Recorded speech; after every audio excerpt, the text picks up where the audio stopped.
الحمد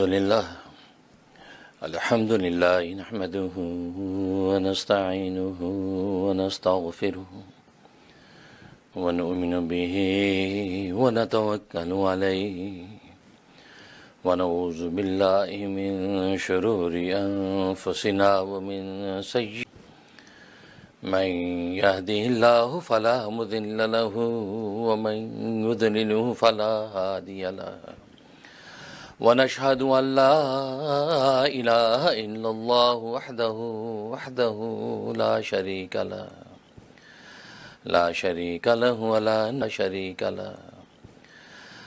شريك له ولا نظير له ولا مثل له ولا مثال له ونشهد أن سيدنا وسندنا وشفيعنا وشفيع أمرنا وحبيبنا محمد عبده ورسوله أرسله الله إلى كافة للناس بشيرا ونذيرا وداعيا إلى الله بإذنه وسراجا منيرا أما بعد فأعوذ بالله من الشيطان الرجيم بسم الله الرحمن الرحيم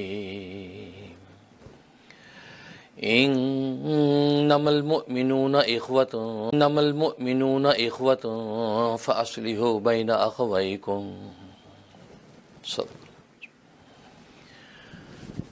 بزرگان محترم، برادران عزیز اور میری اسلامی بہنیں، اللہ تبارک و تعالیٰ نے آسمان و زمین کی سے نظام ہے، گویا کہ دنیا کے اندر حقوق و فرائض کے گرد پوری دنیا کا نظام چلتا ہے۔ کہیں تو حقوق کا ضابطہ ہے اور کہیں فرائض کا ضابطہ ہے۔ جو حقوق و فرائض جب دونوں پورے ہوتے رہتے ہیں تو کائنات کا نظام سموتھ چلتا ہے اور ہر طرح کی امن اور آشتی قائم رہتی ہے۔ اس لیے گویا کہ حقوق و فرائض کی دو پٹریوں پر نظام زندگی کو چلایا ہے۔ ایک ریل کی پٹری حقوق ہیں اور دوسری ریل کی پٹری فرائض ہیں، ان کے اوپر انسان کی زندگی چلتی ہے۔ اگر ان دونوں میں سے کسی ایک کو مائنس کر دیں، گویا کہ حقوق کو مائنس کر دیں یا فرائض کو مائنس کر دیں، تو نظام زندگی کی جو ریل ہے وہ نہ صرف یہ کہ ٹھہر جاتی ہے بلکہ کسی کھائی میں جا گرتی ہے اور کائنات پہ فساد پیدا ہو جاتا ہے۔ اس لیے آپ دیکھتے ہیں کہ انسان کی انفرادی زندگی ہو یا اجتماعی زندگی ہو یا بین الاقوامی زندگی ہو، دو ہی چیزوں پر گفتگو چلتی رہتی ہے، حقوق و فرائض۔ ہمارے حقوق پورے کیے جائیں، حقوق مانگے نہیں جاتے، حقوق چھینے جاتے ہیں۔ گویا کہ اس طرح کے نعرے آپ شب و روز سنتے ہیں۔ گویا کہ رائٹس، جس کو کہ ہمارے rights, human rights, animal rights, گویا کہ ہر بندے کے رائٹس کی ساری بحث چلتی ہے۔ تو گویا کہ نظام زندگی حقوق و فرائض کے ارد گرد چلتا ہے۔ اور مزے کی بات یہ ہے کہ حقوق و فرائض کے اس مفہوم میں بظاہر دو لفظ ہیں، ایک حقوق کا لفظ ہے اور دوسرا فرائض کا لفظ ہے، لیکن حقیقت میں یہ ایک ہی ہے۔ یعنی اگر ان میں سے فرائض اگر پورے ہوتے رہیں تو سامنے والے کے حقوق آٹومیٹکلی پورے ہوتے رہتے ہیں۔ گویا کہ فرائض پر جا کر ختم ہوتی ہے۔ جس انسان کے کندھوں پر جو فرائض اللہ تبارک و تعالی نے عائد کر رکھے ہیں، بس وہ ان فرائض کو دیانتداری کے ساتھ ادا کرتا رہے تو سامنے والے کے حقوق آٹومیٹکلی ادا ہو جاتے ہیں۔ گویا کہ حقوق کی بحث کرنے کی ضرورت ہی پیش نہیں آتی، اصل بک کی بات ہی نہیں ہے۔ ہاں، اگر فرائض پورے ہوتے رہیں تو سامنے والے کے حقوق خود بخود پورے ہوتے رہیں گے۔ مثلا ایک استاد ہے، اس استاد کے کچھ فرائض ہیں، وہ فرائض منصبی اس کے کندھوں پر ہیں۔ اگر یہ دیانتداری کے ساتھ اپنے فرائض کو انجام دیتا رہتا ہے تو شاگرد کے حقوق آٹومیٹکلی ادا ہوتے رہتے ہیں۔ شاگرد کے کندھوں پر جو فرائض ہیں استاد کے حوالے سے، شاگرد اگر دیانتداری سے ان فرائض کو ادا کرتا رہتا ہے تو استاد کے جو حقوق آٹومیٹکلی ادا ہوتے رہتے ہیں۔ شوہر کے کندھوں پر جو بیوی کے فرائض عائد کیے گئے ہیں، اگر شوہر دیانتداری کے ساتھ ان فرائض کو ادا کرتا رہتا ہے تو بیوی کو حقوق آٹومیٹکلی ادا ہوتے ہیں۔ اس کو ان حقوق کو نہ مانگنے کی ضرورت ہے، نہ چھیننے کی ضرورت ہے۔ بالکل اسی طریقے سے بیوی کے کندھوں پر جو فرائض عائد کیے گئے ہیں، اگر وہ دیانتداری کے ساتھ ان فرائض کو انجام دیتی رہتی ہے تو شوہر کے حقوق آٹومیٹکلی ادا ہوتے رہتے ہیں۔ بادشاہ کے کندھوں پر جو رعایا کے فرائض ہیں، ان فرائض کو دیانتداری سے ادا کرتا رہے تو رعایا کے حقوق آٹومیٹکلی ادا ہوتے رہتے ہیں۔ رعایا کے کندھوں پر بادشاہ کے حوالے سے جو فرائض ہیں، یہ اپنے فرائض کو اگر ادا کرتے رہیں تو گویا کہ بادشاہ کے جو حقوق آٹومیٹکلی ادا ہوتے رہتے ہیں۔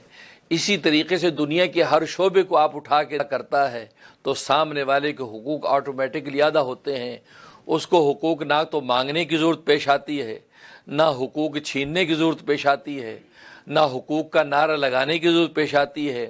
لیکن آج آپ دنیا کے اندر دیکھتے ہیں فرائض پر کوئی بات نہیں کرتا، فرائض پر کوئی گفتگو نہیں کرتا۔ زبان میں رائٹس کہتے ہیں کہ ہمارے رائٹس پورے کیے جائیں، ہمارے رائٹس دیے جائیں۔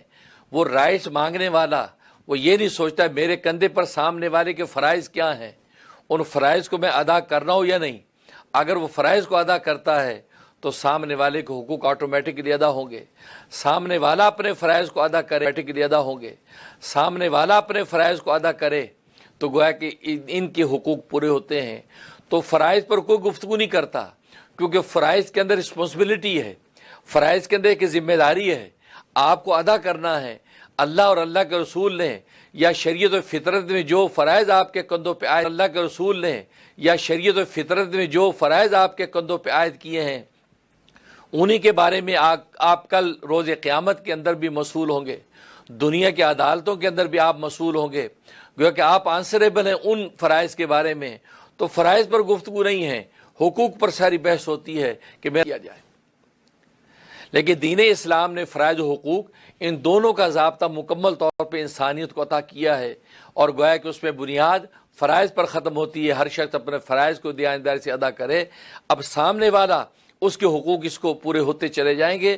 اب اس کے کندھے پہ جو فرائض ہیں اس پر تو اس کے حقوق جب ادا نہیں ہوں گے تو وہ شخص دنیا کے اندر بھی اور آخرت کے اندر بھی اللہ تبارک و تعالیٰ کے سامنے جواب دہ ہو جاتا ہے۔ تو گویا کہ حقوق و فرائض یہ اس نظام زندگی کی گویا کہ ریل کی گاڑی کی دو پٹریاں ہیں۔ تو گویا کہ انسان کی دو آنکھیں ہیں، ایک فرائض اور ایک حقوق۔ تو دونوں کے دونوں جب سب برابر چلتے رہتے ہیں تو دنیا میں امن اور آشتی پیدا ہو جاتی ہے۔ آج اگر ہم دیکھیں، انفرادی سطح پر دیکھیں یا اجتماعی سطح پر دیکھیں یا بین الاقوامی سطح پر دیکھیں، کہیں نہ کہیں فرائض کی ادائیگی کے اندر جب کوتاہی ہوتی ہے تو دنیا میں فساد پیدا ہوتا ہے۔ انفرادی طور پر جب ہم اپنے فرائض پورے نہیں کرتے تو فساد پیدا ہوتا ہے، خاندانی طور پر ہم اپنے فرائض ادا نہیں کرتے تو فساد پیدا ہوتا ہے، اجتماعی اور ریاستی طور پہ اپنے فرائض پورے نہیں کرتے تو فساد پیدا ہوتا ہے۔ اور جو فرائض ہیں ان فرائض کو جب وہ دیانتداری سے ادا نہیں کرتے تو پھر دنیا کے اندر فساد پیدا ہوتا ہے، جنگ و جدال پیدا ہوتا ہے، گویا کہ کچھ تو خون کی ہولی کھیلی جاتی ہے۔ بنیاد وہی ہے کہ جس کا جو فرض اللہ تبارک و تعالی نے عائد کر رکھا ہے وہ اس کو پورا نہیں کرتا ہے۔ اور ظاہر ہے کہ دین اسلام نے دنیا میں آ کر ایک ایک چیز کے فرائض و حقوق کو واضح کر دیا، یہاں تک کہ زمین پر رینگنے والی چونٹی کے بھی فرائض و حقوق متعین کر دیے ہیں، اور آسمانوں میں اڑنے والے فرشتے اور جنات ان کے بھی فرائض و حقوق متعین کر دیے ہیں۔ ہر ایک کے فرائض و حقوق جو ہے وہ متعین کر دیے گئے ہیں۔ بالکل اسی طرح ہر ایک کے فرائض و حقوق جو ہے وہ متعین کر دیے گئے ہیں۔ بالکل اسی طریقے سے گویا کہ انسانوں کے حقوق بھی متعین کر دیے ہیں۔ گویا کہ اللہ تبارک و تعالیٰ نے دین اسلام کو ایسا مکمل اور جامع ضابطہ حیات بنا دیا کہ گویا کہ نہ صرف حیوانات، ذرات، نہ صرف جو گویا کہ انسان، بلکہ ملائکہ اور جنات تک کے حقوق و فرائض اللہ تبارک و تعالی نے متعین کر دیے۔ دیکھو بھائی بد ہو گیا، تو ہر ایک کے فرائض و حقوق اللہ تبارک و تعالی نے متعین کر دیے ہیں۔ تو اس لیے دین اسلام نے آ کر جب ایک ایک چیز کو واضح کر دیا اور ایک ایک چیز کو جب مکمل کر دیا ہے، تو اس لیے اس دین اسلام کو آخری ضابطہ حیات قرار دیا گیا ہے، اور یہ آخری ضابطہ حیات ہے۔ خود قرآن کریم میں اللہ تبارک و تعالی نے فرما دیا کہ دین اسلام یہ وہ دین ہے جس کو اللہ تبارک و تعالی نے پسند کیا ہے، اور اس کو پسند کر کے اللہ تبارک و تعالی نے انسانیت کو دیا ہے۔ وَرَضِيتُ لَكُمُ الْإِسْلَامَ دِينًا، کہ میں نے تمہارے لیے دین اسلام کو پسند کیا ہے، کیونکہ دین اسلام پسند کر کے گویا کہ انسانوں کو دے دیا ہمیں، اور مکمل پسند ہوگی۔ لہذا اس کے اندر جو ہے وہ چیونٹیوں تک کے حقوق اور فرائض، حیوانات تک کے حقوق و فرائض، یہاں تک کہ جمادات، نباتات، حیوانات، جنات اور ملائکہ ارض و سماوات، ایک ایک چیز کے فرائض متعین کیے۔ خود انسانوں کے فرائض و حقوق متعین، فرائض و حقوق جو دیانتداری سے پورے کرتے رہتے ہیں، تو میں نے جیسے عرض کیا دنیا میں امن اور آشتی پیدا ہوتی ہے۔ اور ظاہر ہے کہ دین اسلام نے جب جانوروں کے حقوق متعین کیے ہیں تو انسانوں کے حقوق سے کیسے غافل رہ سکتا ہے؟ خود انسانوں کے بھی حقوق متعین کیے، اور پھر خود مسلمانوں کے حقوق رہ سکتا ہے، خود انسانوں کے بھی حقوق متعین کیے، اور پھر خود مسلمانوں کے حقوق بھی آپس میں متعین کر دیے کہ ایک مسلمان کا دوسرے مسلمان پر کیا حق ہے، ایک مسلمان دوسرے مسلمان کے حقوق و فرائض کے ضابطے کو کیسے لے کے چلتا ہے۔ تو گویا کہ مسلمانوں کو حقوق تک متعین کر دیے ہیں۔ جب مسلمان اپنے مسلمان بھائی کو دیکھتا ہے تو ایک مسلمان کے کندھوں پر کچھ فرائض دوسرے مسلمان کے لیے عائد ہوتے ہیں، دوسرے مسلمان کے کندھوں پر کچھ فرائض اس مسلمان کے لیے عائد ہوتے ہیں، تو گویا کہ کوئی ایسا رشتہ نہیں ہے کہ جس رشتے کے حقوق و فرائض دین اسلام نے متعین نہ کیے ہوں، انسان کے ساتھ متعلق ہے، اور جو بھی چیز انسان کے ساتھ جڑی ہوئی ہے اللہ تبارک و تعالی نے اس کے حوالے سے حقوق و فرائض متعین کیے ہیں۔ اور ظاہر ہے کہ مسلمان پر بھی حق متعین کیے ہیں، اور سب سے بڑا حق تو مسلمان پر یہی ہے کہ ظاہر ہے کوئی ایک اللہ کو مانتے ہیں، مسلمان پر یہی ہے کہ ظاہر ہے کوئی ایک اللہ کو مانتے ہیں، سرکار دو عالم صلی اللہ علیہ وسلم کو آخری نبی مانتے ہیں، قرآن کریم ان کی آخری کتاب ہے، اور وہ دین اسلام کے اس گویا کہ سنہری گویا کہ اس راستے کو لے کر چلتے ہیں، صراط مستقیم پر چل کے منزل کو پاتے ہیں، تو خود اس راستے کو لے کر چلتے ہیں، صراط مستقیم پر چل کے منزل کو پاتے ہیں، تو خود مسلمانوں کے اللہ تبارک و تعالی نے ایک دوسرے پر فرائض اور حقوق متعین کیے ہیں۔ ان کی تفصیلات کو جب دیکھتے ہیں تو امام غزالی رحمہ اللہ تعالی فرماتے ہیں کہ کل 23 یعنی 23 حقوق و فرائض ہیں دوسرے مسلمان پر عائد ہوتے ہیں۔ 23 حقوق و فرائض ایک مسلمان کے دوسرے مسلمان پر عائد ہوتے ہیں، اور اگر ان سب کو سمیٹ کر ایک لفظ کے اندر بند کیا جائے، اس ایک لفظ کو محبت کہتے ہیں۔ ایک مسلمان جب دوسرے مسلمان سے دل کی گہرائیوں کے ساتھ محبت ان کے ادا ہو جاتے ہیں۔ محبت ایک ایسا لفظ ہے، اس سے تو ایک حدیث میں آتا ہے المؤمن مالف، مومن جو ہے وہ محبت کی جگہ ہے، محبت کرنے کی چیز ہے، یا تو یہ کسی سے محبت کرتا ہے یا کوئی دوسرا اس سے محبت کرتا ہے۔ مومن بغیر محبت کے رہتا نہیں ہے، محبت ہی اس کی زندگی کا اصل خمیر اور ضابطہ ہے۔ تو گویا کہ سارے کے سارے حقوق و فرائض کو اگر ایک لفظ میں بند کریں تو وہ لفظ محبت ہے۔ محبت قلبی، دل کی گہرائیوں کی محبت۔ اگر ایک مسلمان دوسرے مسلمان سے دل کی گہرائی سے محبت کرنے لگے تو سامنے والے کے سارے حقوق و فرائض آٹومیٹکلی ادا ہوں گے۔ اس کی مثال آپ یوں سمجھیں، ماں کو اپنی اولاد سے محبت ہوتی ہے، باپ کو اپنی اولاد سے محبت ہوتی ہے، اس محبت کی وجہ سے سارے فرائض و حقوق ادا ہوتے ہیں۔ اس محبت کی وجہ سے ماں راتوں کو جاگتی بھی ہے، اس کو کھلاتی پلاتی بھی ہے، اس کو نہلاتی دھلاتی بھی ہے، اس کو فکر بھی کرتی ہے، اس کا دوا دارو علاج بھی کرتی ہے۔ گویا کہ ماں جتنی ذمہ داریاں اپنی اس ممتا کی وجہ سے اس بچے کی پوری کر رہی ہے، وہ صرف ایک عنوان ہے جس کو محبت کہتے ہیں۔ باپ اپنی اولاد کے لیے جو کچھ فرائض ادا کرتا ہے، جس طریقے سے بھی روٹی کما کے لاتا ہے، چلچلاتی دھوپ ہو کے لاتا ہے، چلچلاتی دھوپ ہو یا برف باری کی سردی ہو، کسی بھی قسم حال میں ہو، بخار اور بیماری میں ہو، وہ اپنی اولاد کے لیے کما کے لاتا ہے۔ ایک ہی چیز ہے جو اس جذبے پر اس کو ابھارتی ہے، جس کو محبت کہتے ہیں۔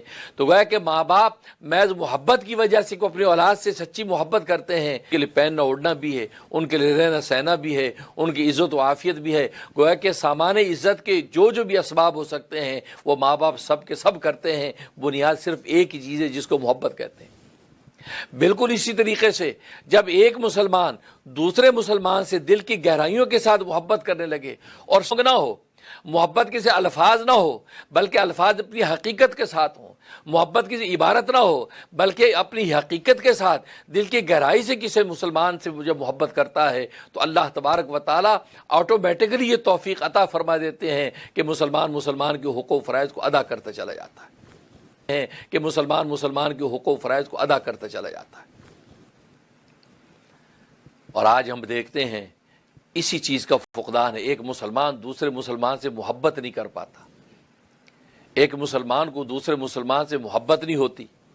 اگر جب محبت ہوتی ہے تو اس کو عزت بھی دیتا ہے، اگر جب محبت ہوتی ہے تو اس کو عزت بھی دیتا ہے، اس کو تکریم بھی دیتا ہے، اس کا خیال بھی کرتا ہے، اس کی جان کی حفاظت بھی کرتا ہے، اس کی مال کی حفاظت بھی کرتا ہے، اس کی عزت آبرو کا بھی محافظ بنتا ہے، صرف ایک عنوان محبت ہے۔ حدیث میں آتا ہے، سرکار دو عالم فرما ہے، صحابہ اکرام بیٹھے ہیں، آپ نے فرمایا کہ ابھی ایک شخص مجلس میں داخل ہونے والا ہے، وہ جنتی ہے۔ اب سب منتظر ہو گئے کہ بھی کون آنے والا ہے۔ تھوڑی دیر کے بعد دیکھا حضرت حذیفہ ابن یمان رضی اللہ تعالیٰ مجلس میں آ گئے، بارے میں نبی نے جنت کی بشارت دی ہے۔ خیر مجلس ختم ہو گئی۔ پھر دوسرے ایک موقع پہ آپ نے ارشاد فرمایا، ابھی تم ایک جنتی کو مجلس میں آتے دیکھو گے۔ لوگ منتظر ہو کہ آج کون آئے گا۔ دیکھا حضرت حذیفہ بن یمان تشریف لا رہے ہیں۔ لوگوں نے کہا اچھا یہ بھی جنتی ہے، بڑی بات ہے۔ تیسرے کسی موقع پہ آپ نے ارشاد فرمایا کہ ایک جنتی ابھی مجلس میں داخل ہوگا۔ اب لوگ منتظر ہو گئے، دیکھا حضرت حذیفہ بن یمان چلے آ رہے ہیں۔ ہوا کہ 3 مرتبہ آپ نے ان کے جنتی ہونے کی بشارت دے دی اور صحابہ کو فرما دیا کہ جنتی آنے والا ہے۔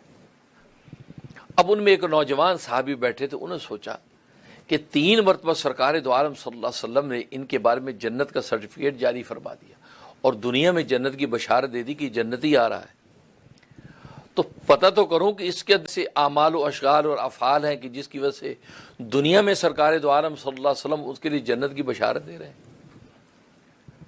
وہ مجلس سے اٹھے تو پیچھے پیچھے چل دیا، گھر پہنچ گیا، کہا کہ چچا جان ابا کے ساتھ میری کچھ انبن ہو گئی ہے، اگر آپ اجازت دیں تو میں اجازت دیں تو میں 1-2-4 دن آپ کے گھر ٹھہر جاؤں۔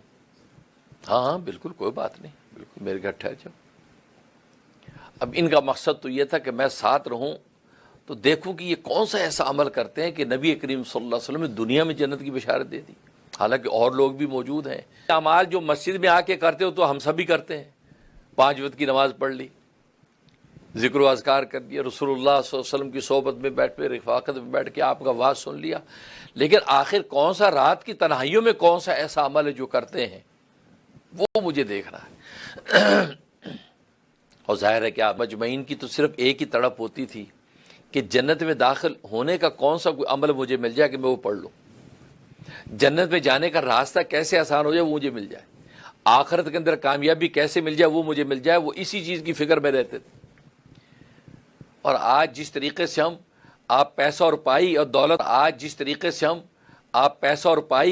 اور مال کی فکر میں رہتے ہیں، ہم اس چیز میں رہتے ہیں کہ بھی ہمیں دولت و مال کیسے مل جائے، مکان کیسے بن جائے، پلازہ کیسے بن جائے، دکان کیسے بڑھ جائے۔ جس صحابہ کرام کی فکر اور تھی، وہ دنیا کے اندر جو کا وہ تو تقدیر کے حوالے کر دیا تھا کہ آسمانوں پہ مقدر میں جو میرے لیے آتی کہیں نہیں وہ ملنی ہے، مجھے اب آخرت کی فکر کرنی ہے کہ آخرت میں اللہ تبارک و تعالیٰ کے سامنے میں اس حال میں پیش ہوں کہ اللہ کے سامنے مجھے شرمندگی نہ ہو اور جنتوں کے دروازے میرے لیے کھول دیے جائیں، اس کے لیے کیا عمل کیا جا سکتا ہے۔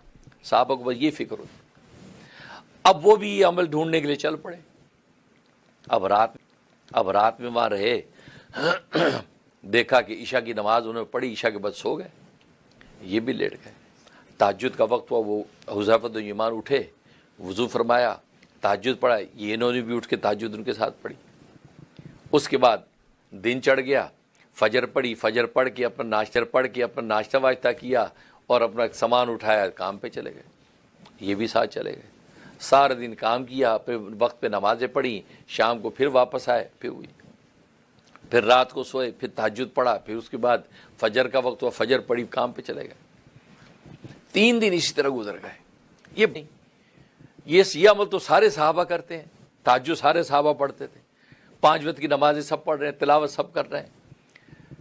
دیکھیں نبی پاک صلی اللہ علیہ وسلم اس کے بارے میں بشارت دے رہے ہیں کہ جنتی ہے. اگر یہ بات ہے تو سب کے بارے میں بشارت دے کہ سارے جنتی ہیں، خاص ان کو فرما رہے ہیں کہ جنتی. تو تیسرے دن انہوں نے کہا کہ چچا جان آپ سے ایک سوال کرنا ہے. پوچھو. کہا کہ بات یہ ہے کہ میرے ابا کے ساتھ کوئی انبن نہیں ہوئی. میں نے اصل میں 3 مختلف موقعوں پہ رسول اللہ صلی اللہ علیہ وسلم کے یہ بات سنی کہ جنتی مجلس میں آ رہا ہے. صلی اللہ علیہ وسلم کے یہ بات سنی کہ جنتی مجلس میں آ رہا ہے. ہم نے دیکھا تو آپ آ رہے تھے. 3 مختلف موقعوں پہ نبی پاک صلی اللہ علیہ وسلم نے آپ کو جنتی کہا. تو میرے دل میں یہ گویا کہ یہ چیز پیدا ہوئی کہ میں پتہ کروں کہ جنتی کس بنیاد پہ آپ کو کہا ہے. آپ کون سا کروں کہ جنتی کس بنیاد پہ آپ کو کہا ہے.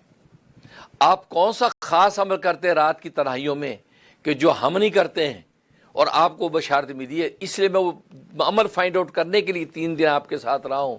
لیکن میں نے دیکھا آپ تو سارے وہ نارمل عمل کرتے جو سارے صحابہ کرتے ہیں، کوئی خاص عمل میں نے آپ کا دیکھا نہیں. رسول اللہ صلی اللہ علیہ وسلم نے آپ کو 3 موقع پہ جنتی فرمایا. اللہ اکبر. حذیفہ بن یمان رضی اللہ عنہ نے فرمایا کہ بھتیجے میرے اعمال و اشغال تو وہی ہیں جو تو دیکھ رہا ہے، جو سبھی کرتے ہیں. ہاں البتہ ایک ایکسٹرا عمل ہے، وہ گویا کہ ایک باطنی چھپا ہوا عمل ہے، میرے دل کی گہرائیوں کے اندر چھپا ہوا عمل ہے. ہو سکتا ہے اس عمل کی وجہ سے رسول اللہ صلی اللہ علیہ وسلم نے مجھے بشارت دی ہو. بھتیجے نے پوچھا کہ چچا جان کون سا عمل ہے؟ وہ یہ عمل ہے، میں دل کی گہرائیوں کے ساتھ ہر مسلمان سے سچی محبت کرتا ہوں، اور کچھ بھی نہیں.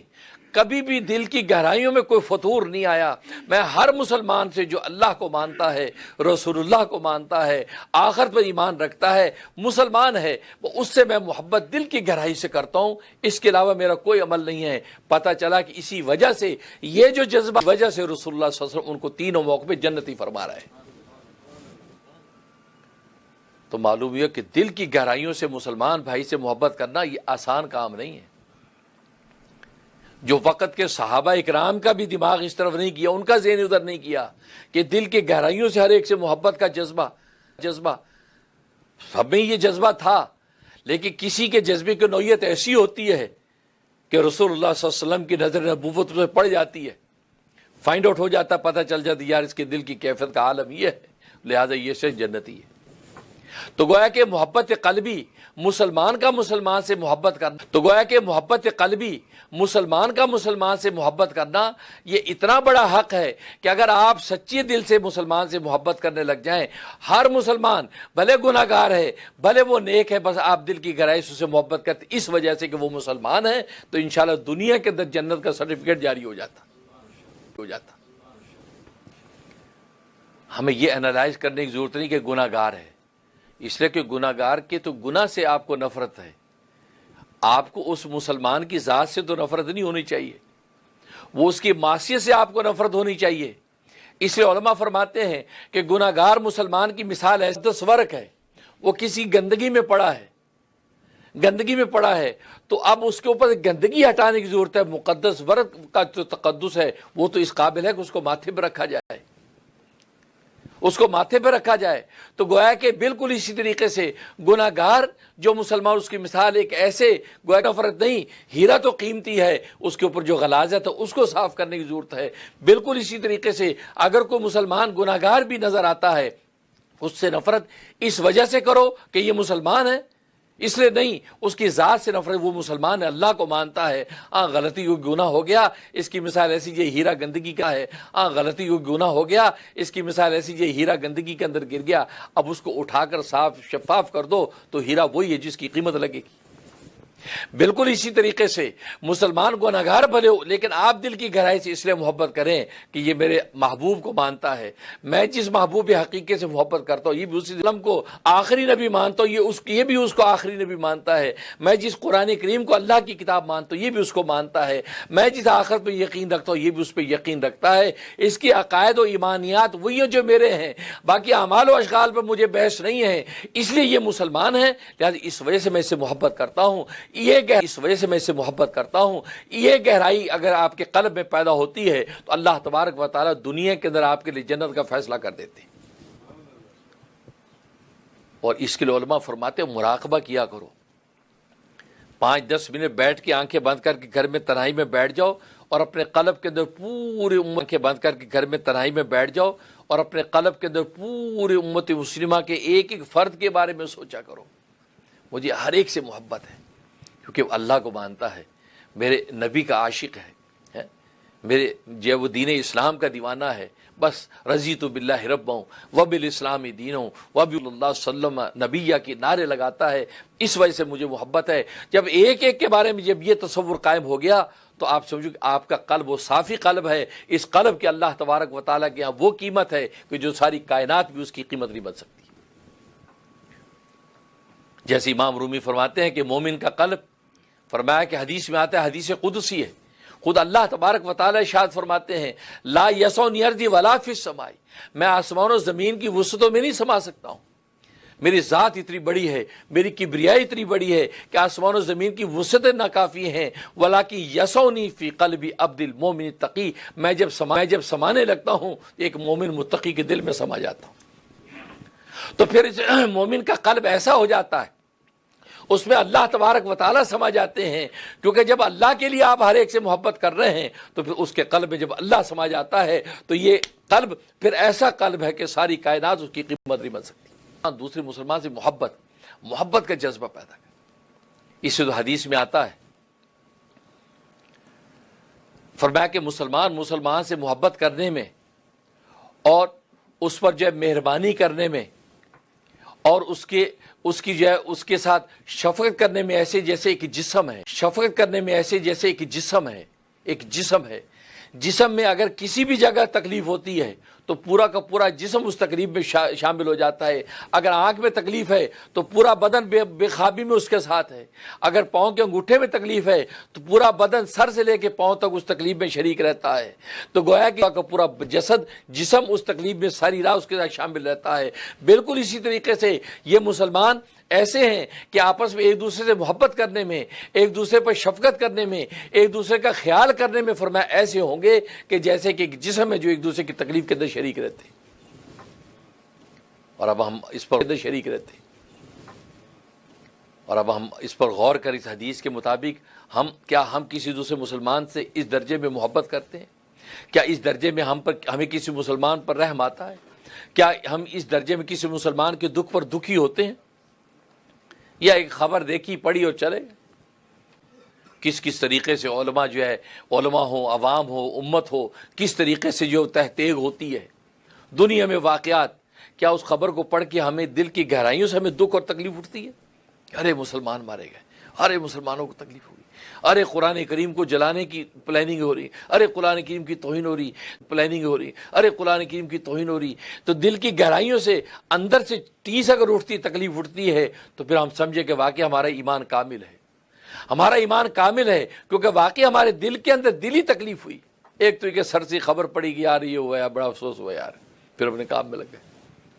لیکن اگر جب چھوٹتی ہے اور ہاتھ اٹھا کے اللہ سے فریاد کی یا اللہ یہ بے بس مسلمانوں کی مدد کر، ان بے کس مسلمانوں کی یا اللہ مدد کر، یہ بے کس مسلمان کتنی تکلیف میں ہیں، کتنے پریشان ہیں، یا اللہ تیرے نبی کی امت کتنی کہاں در بدر ہے، یا اللہ اپنے لطف و کرم سے ہم دعائی کر سکتے ہیں، آپ اپنے کرم سے ان کو عزتوں میں بدل دے، ان کی بدل دے، ان کی پریشانیوں کو عافیت سے بدل دے۔ دل کے گہرائیے سے چلتے چلتے دعا کر دی، اللہ تبارک و تعالیٰ کے گویا کہ آپ کا نام لکھ دیا گیا کہ آپ کسی مسلمان سے سچی محبت کرتے ہیں۔ تو گویا کہ محبت، تو ایک مسلمان دوسرے مسلمان سے جب محبت کرتا ہے تو اس کے حقوق آٹومیٹکلی ادا ہوتے ہیں، اور جب ہیں تو ظاہر ہے کہ حقوق کا باضابطہ ایسا ہے کہ دنیا کے اندر آپ سب کے حقوق اگر ادا کر کے گئے تو کل روز قیامت میں انشاءاللہ آپ کے چھوٹے سے عمل کی وہ قیمت لگتی ہے کہ جنت کے دروازے آپ کے منتظر ہو جاتے ہیں۔ لیکن اگر حقوق ادا نہیں کیے، دنیا میں لوگوں کے حق مارے ہیں، لوگوں کے مالی حق مارے ہیں، لوگوں کے جاہی حق مارے ہیں، تو پھر لوگوں کے مالی حق مارے ہیں، لوگوں کے جاہی حق مارے ہیں، تو پھر نتیجہ کیا ہوگا کہ دنیا سے آپ جتنی بھی عبادتیں لے کے چلے جائیں گے تو کل روز قیامت میں جب اللہ تبارک و تعالیٰ کے اس کی قیمت لگے گی تو خالی ہاتھ رہ جائے گی۔ تبھی تو حدیث میں آتا ہے، سرکار دو عالم صلی اللہ علیہ وسلم نے پوچھا، اے میرے صحابہ تم لوگ مفلس اور غریب کس اے میرے صحابہ تم لوگ مفلس اور غریب کس کو کہتے ہو؟ مفلس فرمایا کہ اس کو کہتے ہیں کہ کہ وہ شخص ہے ملا لہو درم ولا دینار، کہ جس کے پاس نہ درم ہو نہ دینار ہو، بیچارہ غریب مفلس اس کو کہتے ہیں۔ فرمایا نہیں، حقیقت میں مفلس وہ ہے کہ دنیا قیامت میں اللہ کے ہاں پہنچا تو ڈھیروں کے ڈھیر نیکیوں کے اور عبادتوں کے وہ لے کے پہنچا ہے۔ اب جب اللہ تبارک و تعالیٰ اس کو اینالائز کیا، تجزیہ کیا، اور دنیا کا جن کا جو حق مارا تھا اس نے حقوق ادا نہیں کیے تھے، دنیا کے اندر جب یہ حق تلفیاں کرتا رہا تو وہاں پر صاحب حق کے جب اس کو حق دینے لگے، اور حق تلفیاں کرتا رہا تو وہاں پر صاحب حق کے جب اس کو حق دینے لگے، اور حق دینے کے لیے وہاں درم نہیں ہوں گے، وہاں دینار نہیں ہوں گے، اس بندے کی نیکیاں ہوں گی تو اس کی نیکیاں لے کے صاحب حق کو دینے لگیں گے، یہاں تک کہ ساری کی ساری نیکیاں اس کی ختم ہو جائیں گی، لیکن صاحب حق ابھی بھی موجود ہیں۔ اسے میری غیبت کی تھی، اسے مجھ پر تہمت موجود ہیں، اسے میری غیبت کی تھی، اسے مجھ پر تہمت باندھی تھی، اسے میرا مال چھینا تھا، اسے میری بے عزتی کی تھی، اسے میری دل آزاری کی تھی، وہ سارے صاحب حق جب وہاں کھڑے ہوں گے وہ ساری نیکیاں بٹ گئیں، ابھی بھی صاحب حق باقی ہیں، تو اللہ تبارک و تعالیٰ صاحب حقوق جتنے لوگ ہوں گے ان کے گناہوں کو ابھی اس کے اوپر لادنا شروع کریں گے۔ آیا تھا ڈھیروں کے ڈھیر گناہوں میں دب جائے گا، اور اسی حال میں اللہ تبارک و تعالیٰ کو جہنم کے اندر جھونک دیں گے۔ فرمایا کہ دیکھو یہ ہے یہ مفلس جو اتنی نیکیاں لے کے آیا لیکن دنیا میں یہ حق مارتا رہا، نماز تو اس نے اچھی پڑھی لیکن کسی اچھے طریقے سے بات نہیں کی، روزہ تو بڑا عمدہ رکھا لیکن کسی سے عمدہ طریقے سے بات نہیں کی، لبیک اللہم لبیک کرتا رہا لیکن دنیا کے اندر کسی تکلیف پر تڑپا نہیں ہے، دنیا کے اندر لوگوں کے حق مارتا رہا اور اپنی باتوں کے ناز میں رہا، تو کل روز قیامت میں اللہ تبارک و تعالیٰ اس کے سارے کی ساری نیکیوں کو صاحب حقوق میں بانٹ دیں گے۔ لہٰذا یہ سمجھتا رہا کہ نمازوں سے بات میری بخشی ہو جائے گی، زکاتوں سے بخشی ہو جائے گی، ارے تو نے اس کا دل توڑ دیا، تو نے اس سے بد اخلاقی کی، تو نے اس کو حقیر سمجھا، نتیجہ کیا ہوگا کہ اللہ تبارک و تعالیٰ گویا کہ گناہوں کے ڈھیر میں اس کو گئے دبا کے اس کو جہنم کے اندر دھونک دے۔ اس لیے کمال تو یہ ہے کہ جب انسان نیکی کرتا ہے اس نیکی کو محفوظ بھی رکھے، اس سے تو کہتے ہیں نیکی کر دریا میں ڈال۔ اس کا مطلب کیا ہے؟ اس سے کہ ایک چیز دریا میں جب ڈل گئی اب وہ چوری نہیں ہوگی، وہ سیف ہو گئی کیونکہ دریا میں ڈال دی، وہاں اسے کون اٹھائے گا؟ اب وہ پڑی ہے۔ بالکل اسی نیکی کر دریا میں ڈال، مطلب نیکی کر کے آپ بھول نہیں کہ اگر یاد رہے گی جیب میں رکھو گے، دماغ میں اپنی نیکیاں رکھو گے تو جتاتے پھرو گے، جی ہم ایسے نیک ہیں، ہم نے یہ نیکی کی، ہم نے وہ نیکی کی، ہم نے تمہارے ساتھ یہ احسان کیا، ارے تم تو مفلس تھے ہم نے تمہیں یہ کیا، ارے تم تو غریب تھے تمہارے گھر تو 2 وقت کی روٹی نہیں تھی، آج تم مکانوں کے مالک ہو گئے، ہم نے یہ احسان جب جتائے نتیجہ کیا ہو گیا؟ مکانوں کے مالک ہو گئے، ہم نے یہ احسان جب جتائے نتیجہ کیا ہو گیا؟ وہ سارا کا سارا اس کے منہ پہ مار دیا۔ اسے نیکی کر دریا میں نیکی کر کے بھول جاؤ، اب اس کا بدلہ اللہ تبارک و تعالیٰ آخر میں جب تمہیں دیں گے تمہیں حیران ہو جاؤ گے کہ یار ایسا بدلہ تو کبھی دیکھا نہیں۔ اس لیے اپنی عبادتوں کے ساتھ ساتھ اس چیز کو میک شور رکھو، کسی کا دل تو نہیں دکھا، کسی کو تکلیف تو نہیں ہوئی۔ اس لیے جیسے یہاں کے امریکہ یورپ کی دنیا میں آپ دیکھتے ہیں کہ سوری کا معاشرہ ہے، ایکسکیوز می کا، تھینک یو کا، چھوٹی بات پہ تھینک یو، چھوٹی بات پہ سوری، چھوٹی بات ایکسکیوز می، قدم قدم پہ انسان کرتا نظر آتا ہے، اس کو تکلیف نہ ہو جائے۔ اور ہم یہ گوروں کے ساتھ کالوں کے ساتھ تو یہ ایٹیٹیوڈ بڑا اچھا پیش کرتے، تھینک یو بڑا اچھا کرتے ہیں، ان کو سوری بھی بڑا اچھا کرتے ہیں، وہ چھینک مارے تو اس پہ جو وہ گاڈ بلیس بھی فوراً کرتے ہیں، ایک مسلمان چھینک لے لے اس پہ الحمدللہ کہنے کو تیار نہیں، اس پہ یرحمک اللہ کہنے کو تیار نہیں۔ حق ہیں، 6 حق ہیں، ان 6 حقوں کا اگر پورا کرے گا فرمایا گویا کہ اس کی محبت کا جو ضابطہ پورا ہو جائے گا۔ پہلا حق یہ ہے حق المسلم علی المسلم ستن، ایک مسلمان کے مسلمان 6 حق. فرمایا پہلا حق یہ ہے کہ یہ مسلمان جو ہے یہ مسلمان اس مسلمان کی جب وہ دعوت کو قبول کرے، اگر وہ مسلمان اس کو دعوت دے کہ جی میرے گھر آئیے کھانا کھا لیجئے، تو پھر اس کی دعوت کو قبول کرے. اگر اس کو کوئی عذر نہیں ہے تو اس کی دعوت کو قبول کرے اور اس میں تکبر حقارت نہ کرے، اجی ہم تمہاری جو دعوت کو قبول نہیں کرتے، فرمایا کرے. اور دوسرا حق یہ ہے، فرمایا کہ اگر ایک مسلمان چھینک لے اور اس میں الحمدللہ کہے تو تم بڑھ کے فوراً یرحمک اللہ کہو، یرحمک اللہ کہو. تو گویا کہ یہ دوسرا حق ہے اس کے اوپر. اور تیسرا حق یہ ہے کہ اگر وہ بیمار ہو جائے تو اس کی تیمارداری کی عیادت کے لیے جائے، اس کی عیادت کرے، اس کی خیریت پوچھے. کہ حدیث میں آتا ہے جب ایک مسلمان دوسرے مسلمان کی عیادت کے لیے یا کسی مریض کے پاس، بھلے وہ مسلمان نہیں ہے غیر مسلم ہے، اس مریض کی عیادت کے لیے جب جاتا ہے تو جب تک اس کے پاس بیٹھا رہتا ہے وہ جنت کے باغ میں ہوتا ہے، جنت میں کے باغ میں ہوتا ہے، جنت میں کے باغ میں ہوتا ہے. بالکل اسی طریقے سے گویا کہ جنت کے باغ کے اندر ہوگا جب یہ مسلمان کے جو عیادت کے لیے جاتا ہے. اور فرمایا کہ جب تک وہ عیادت پہ جاتا ہے اور وہاں سے واپس گھر آتا ہے تو فرمایا 70,000 فرشتے اس کے لیے بخشش کی دعا کرتے رہتے ہیں. لہذا بیمار کی عیادت کے جانے کا مطلب یہ ہے کہ بس اب آپ کے لیے نیکیاں لکھی جا رہی ہیں اور 70,000 فرشتے آپ کی صبح شام تک دعا کر رہے ہیں. بلکہ ایک حدیث میں فرمایا کہ اللہ تبارک و تعالی ایک شخص کو کل روز قیامت میں کہیں گے کہ میں بیمار ہوا تھا تو میری عیادت کے لیے نہیں آیا. کہ رب ذوالجلال آپ تو رب العالمین ہیں، آپ بیمار کیسے ہوتے ہیں؟ آپ تو بالا تر بیماری سے، آپ کے پاس میں کیسے نہیں آیا؟ فرمایا کہ نہیں، وہ فلاں تمہارے محلے میں فلاں شخص بیمار ہوا تھا، اگر تو اس کی عیادت کے لیے وہاں جاتا اس کے سرانے پہ مجھے پا لیتا، میں وہیں تھا. تو گویا کہ اللہ تبارک و تعالیٰ نے ایک شخص کے بیمار ہونے کو اپنا بیمار ہونا قرار دیا کہ میں بیمار ہوا تو اس کی عادت کے لیے نہیں آیا. تو گویا کہ یہ مسلمان کا حق. اور فرمایا ایک حق یہ کہ جب وہ مر جائے تو اس کا جنازہ پڑھے، اس کے جنازے میں شریک ہو. تو گویا کہ یہ مسلمان ان حقوق کو جب پورا کرتا رہتا ہے، ان حقوق کو ادا کرتا رہتا تو اللہ تبارک و تعالیٰ کی